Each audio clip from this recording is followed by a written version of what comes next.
Welcome, in front of me is DELL Precision 5520, and in this video I will show you how to turn your device off.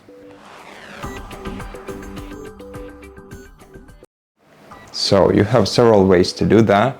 If you can press the start button, then go to power options and select shutdown over here. But if your device is frozen and your screen is not responding, then the other way to turn it off is to press and hold the power button, which is located in the top right corner right above your keyboard, right here.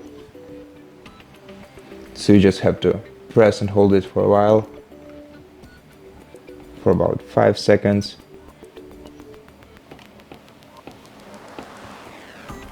And this switches your laptop off.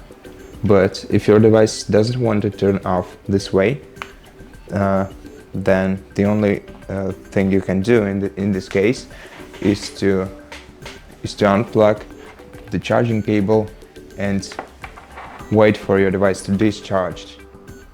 It might take several hours, but if your device is frozen and you can switch it off the regular way, then this is the only option for you.